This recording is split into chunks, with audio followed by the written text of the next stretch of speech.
আলাইকুম। কৌটি বাংলার পক্ষ থেকে স্বাগতম। শিক্ষার্থী, আশা করি তোমরা প্রত্যেকে ভালো রয়েছো। একটু একটু টেনশন আছে, অনেকেই আবার অনেক মানে রিল্যাক্সে রয়েছো। তোমাদের এসএসসি 2025 শেষ হলো, প্র্যাকটিক্যালও অনেক স্কুলে শেষ হয়ে গেছে। এখন আমি তোমাদেরকে কিছুদিন আগে একটা ভিডিও দিয়েছিলাম, গত একদিন আগে, যে তোমাদের কলেজ কেমন হবে এবং কোন কলেজের কোন সাবজেক্টগুলো থাকবে সেগুলো নিয়ে একটু আলোচনা করেছিলাম। বলেছিলাম পলিটেকনিক নিয়ে আলোচনা করব, পলিটেকনিক ইনস্টিটিউট বা ডিপ্লোমা যেই সিস্টেমটা রয়েছে। সেক্ষেত্রে কিন্তু আমরা জানি বাংলাদেশের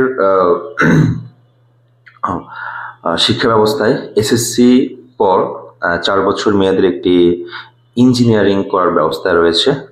অনেক সরকারি পলিটেকনিক ইনস্টিটিউট রয়েছে, বেসরকারি রয়েছে। তো আমি আজকে তোমাদেরকে দেখাবো যে বাংলাদেশের সেরা 10টা পলিটেকনিক ইনস্টিটিউট, যেটা হচ্ছে সিরিয়ালে আমি তোমাদেরকে দেখাবো top 10 polytechnic institute in Bangladesh.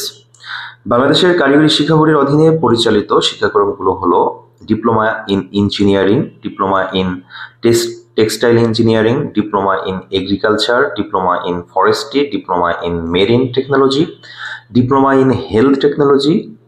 এছাড়া রয়েছে এইচএসসি ব্যবসায় ব্যবস্থাপনা ভোকেশনাল ও এসএসসি ভোকেশনাল বোর্ডের অধীনে 4 বছর মেয়াদী শিক্ষাক্রম পরিচালিত হয়। নিচে এর তালিকা অনুযায়ী সেরা 10টি পলিটেকনিক ইনস্টিটিউটের নাম এবং অবস্থান সহ আমি বিস্তারিত আলোচনা করছি। শিক্ষার্থী, কিন্তু আমরা সারা বাংলাদেশের যে যেখানেই থাকি না কেন, আমাদের একটি পলিটেকনিক ইনস্টিটিউট, একটা আমরা যেই ইনস্টিটিউটে ভর্তি হওয়ার স্বপ্ন দেখি সেটা হচ্ছে ঢাকা পলিটেকনিক ইনস্টিটিউট। যেহেতু এটা রেজাল্ট অন্য থেকে একটু কম হলেও বা রেজাল্টের দিক থেকে পিছিয়ে থাকলেও, যেহেতু এটা বাংলাদেশের প্রাণকেন্দ্রে অবস্থিত এবং এটাই কিন্তু এখনো সেরা রয়েছে শিক্ষার্থীবৃন্দ। ঢাকা পলিটেকনিক ইনস্টিটিউটটা তেজগাঁও শিল্পলেখে অবস্থিত, আর এটাকে সংক্ষেপে ডিপিআই বলে। এরপর আমি 2 নম্বরে রেখেছি চট্টগ্রাম পলিটেকনিক ইনস্টিটিউট, যেটা হচ্ছে নাজিরাবাদ চট্টগ্রাম অবস্থিত। 3 নম্বর সিরিয়াল রেখেছি কুমিল্লা পলিটেকনিক ইনস্টিটিউট, কোটবাড়ি কুমিল্লাতে অবস্থিত। বরিশাল পলিটেকনিক ইনস্টিটিউট আলেকান্দা বরিশালে অবস্থিত। সিলেট পলিটেকনিক ইনস্টিটিউট, যেটা টেকনিক্যাল রোড বড়ইকান্দি সিলেটে অবস্থিত। পাবনা পলিটেকনিক ইনস্টিটিউট গাংকোলা পাবনাতে অবস্থিত। বগুড়া পলিটেকনিক ইনস্টিটিউট 7 নম্বরে রেখেছি আমি, শেরপুর রোড বগুড়া। 8 নম্বর সিরিয়ালে যেটা রেখেছি Rangpur polytechnic institute, Jummapara Rangpur. Bangladesh Sweden polytechnic institute Rangamati. Rajshahi polytechnic institute Sapura Rajshahi. এই 10টা আরো কিন্তু পলিটেকনিক ইনস্টিটিউট রয়েছে, কিন্তু আমি সিরিয়ালে টপ 10 যদি বলে থাকি, এই 10টা পলিটেকনিক ইনস্টিটিউট অবশ্যই সিরিয়ালে প্রথম দিকে থাকবে। শিক্ষার্থী, কিন্তু এখন কথা হলো, তোমাদের এই পলিটেকনিক ইনস্টিটিউটের আশেপাশে যাদের বাসা রয়েছে, তোমরা অবশ্যই এই পলিটেকনিক ইনস্টিটিউটের নাম শুনেছো।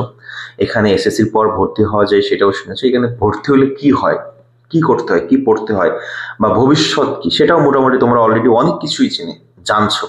তারপরেও পলিটেকনিক ইনস্টিটিউটে কেন পড়বা, কেন তোমার জন্যই পলিটেকনিক ইনস্টিটিউট আর কেন তোমার জন্য পলিটেকনিক ইনস্টিটিউট না, এটা নিয়ে খুব ভালো একটা ভিডিও তোমাদের জন্য পাবলিশড হবে 2-1 দিনের ভিতরেই। সেটা দেখলে ক্লিয়ার হয়ে যাবে কেন তোমার পলিটেকনিক ইনস্টিটিউটে পড়া উচিত অথবা উচিত না, এটা তোমাদেরকে আলোচনা করবো। আর এখন সবচেয়ে বেটার হবে কোন পলিটেকনিক ইনস্টিটিউট বা কোন যে ট্রেডগুলো রয়েছে সেটা নিয়েও আস্তে আস্তে ধারাবাহিকভাবে ইনশাল্লাহ খুব তাড়াতাড়ি তোমাদের মাঝে আলোচনা করার চেষ্টা করবো। শিক্ষার্থী, কিন্তু তোমরা যারা 2025 সালে অথবা এর আগে যারা এসএসসি পরীক্ষা দিয়েছো, তোমরা তোমাদের যদি চাও তোমরা পলিটেকনিক ইনস্টিটিউটে অ্যাডমিশন দিতে পারবা। কিন্তু এবছর একটি গুঞ্জন শুনছি বা এরকম একটা নীতিমালা হয়তো প্রকাশ হতে পারে, এবছর কিন্তু পলিটেকনিক ইনস্টিটিউটে ভর্তি পরীক্ষা, সরকারি যে পলিটেকনিক ইনস্টিটিউটগুলো আছে, ভর্তি পরীক্ষা অনুসারে কিন্তু ভর্তি হইতে হবে। মানে অ্যাডমিশন পরীক্ষা দেওয়ার সম্ভাবনা খুবই বেশি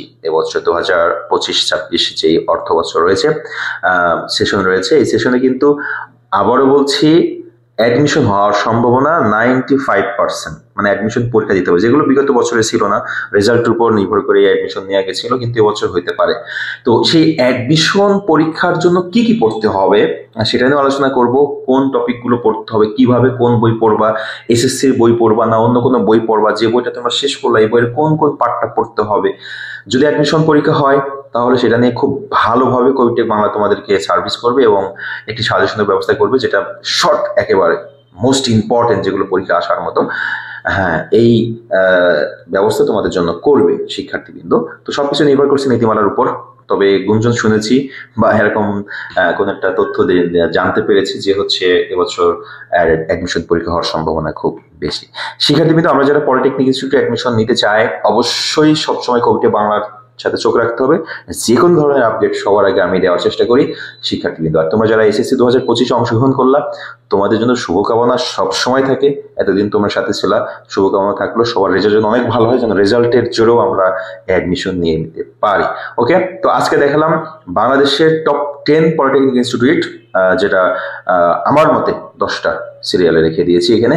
এই 10টা পলিটেকনিক ইনস্টিটিউট নিয়ে ধারাবাহিকভাবে আমি তোমাদের প্রতিবেদন দিব, যে কোন পলিটেকনিক ইনস্টিটিউটে ভর্তি হতে হলে কি করতে হবে, সেটা কোথায় আছে, কয়টা সিট আছে, সেখানে কোনো ছাত্রাবাস আছে কিনা, খেলার মাঠ আছে কিনা, মসজিদ আছে কিনা, সেখানে রাজনৈতিক কোনো সমস্যা আছে কিনা। যেহেতু তোমার সারা বাংলাদেশ থেকে বিভিন্ন জায়গা থেকে শুনবা, অবশ্যই হঠাৎ করে একটা পলিটেকনিক ইনস্টিটিউটে এসে অ্যাডমিশন নেওয়া, দেখবা সেখানে ছাত্রাবাস নাই, অথবা পলিটেকনিক যেই রাজনৈতিক যেই তোড়জোড় সেটা রয়েছে সেক্ষেত্রে তোমার ভালো লাগতেছে না, অথবা একটা মসজিদ নাই, অথবা খেলার মাঠ নাই তোমার ভালো লাগতেছে না, অথবা পরিবেশটা ভালো লাগতেছে না, অথবা আশেপাশে এলাকা ভালো লাগতেছে না, থাকার জায়গা পাচ্ছ না, খরচ বেশি। সবকিছু নিয়ে আলোচনা করব, কোথায় কত খরচ হবে, আবাসিক ভাবে থাকলে কত খরচ হবে, সবকিছু নিয়ে আলোচনা করব শিক্ষার্থী। কিন্তু সে পর্যন্ত সবাই ভালো থাকবে, সুস্থ থাকবে। আর আজকে মাত্র যারা আমার চ্যানেলে জয়েন করেছে অবশ্যই চ্যানেলটিকে সাবস্ক্রাইব করে বেল আইকনটি করবে, কারণ পরবর্তীতে সকল প্রকার আপডেট সবার আগে পাওয়ার জন্য। আল্লাহ হাফেজ।